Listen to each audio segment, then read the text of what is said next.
Hi everyone, and welcome to this quick tutorial on Canvas assignments. Now when you are in your course, again down the side you will see the assignments tab. When you click on assignments, you'll get taken through to this landing page. Now you'll notice mine's a little bit of a mess here because we've been practicing, but I want to point out the assignment groups that have already been created for you. Okay, these are these grey bars that you'll see. So there's general assignments there. Okay, you've got assignments that are worth 50%. Assignments that are worth 40%, and end of term. Okay, now I've got a duplicate here, sorry, so I'm just going to delete this one. Okay, so obviously 50 plus 40 plus 10 adds up to the 100%. Now, pays to make sure that you are aware of your assignment groups at your school because your school will want particular assignments under particular sections. Okay, but creating an assignment is super easy. I'm going to click into the plus assignment group, plus assignment button over here. Okay, when you click on that, again, you're taken through to hopefully this really familiar page by now, which is the rich content editor. Okay, so give your assignment a name. I'm just going to give it a practice one. So Sabi's practice assignment on verbs. Okay, in here you can allocate whatever you want, blah blah blah. What you will soon notice is you will have the HMH integration button here. So any application that you are that you signed up to, like HMH, you'll be able to click into here and access the content. So any material from HMH that you want to assign to your students, you would do straight through there, through that little pop-up window, and it will assign things accordingly through Canvas as well. Okay, so they both talk to each other. So you go down, you assign the points, you assign a group it needs to go into. Okay, if you're unsure, just leave it under assignments, and then you can move it to either one of these afterwards. Okay, you can decide what the grade is displayed as, whether it's a percentage, complete, incomplete, points, letter grade, a GPA scale, or not graded at all. The submission type, this is where you get to choose the different types of submission options. Okay, now so you can do no submission.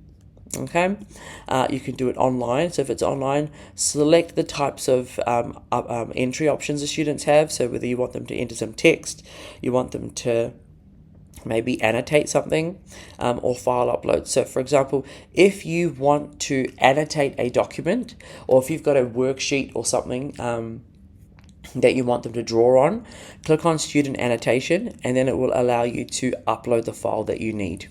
Okay, so then that will be made available to the students, multiple copies of, so they'll each get their own copy and they can annotate on that particular document. Okay, you can send up, they can send up media recordings, they can even link you to a website if their material's been saved on a website. And obviously they can upload files. Okay, so you can choose that way.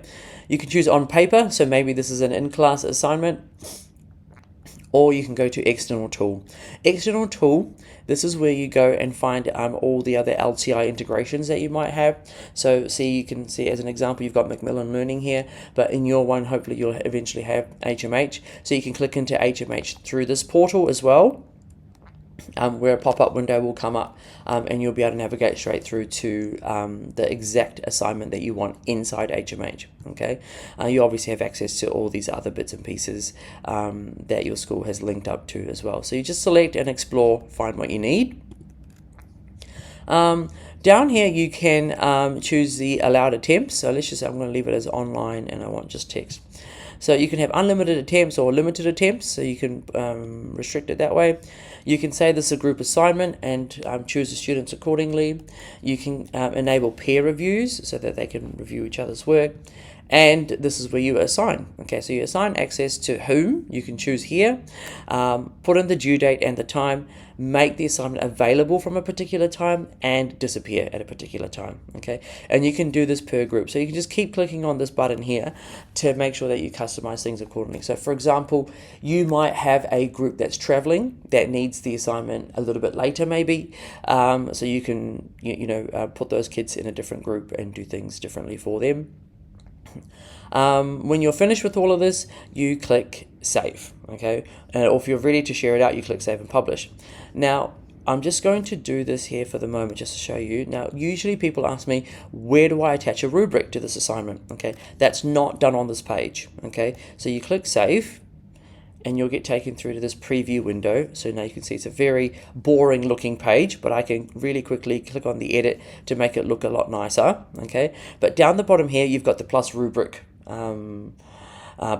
Okay, now there's two things you can do. If you click on here, you can actually make your own rubric right here, okay, and I'll go over this in the rubrics video, so I'm not going to show you that right now.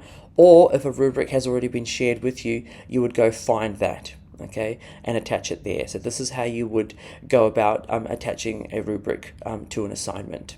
All right, so that there in a nutshell is the assignments in Canvas.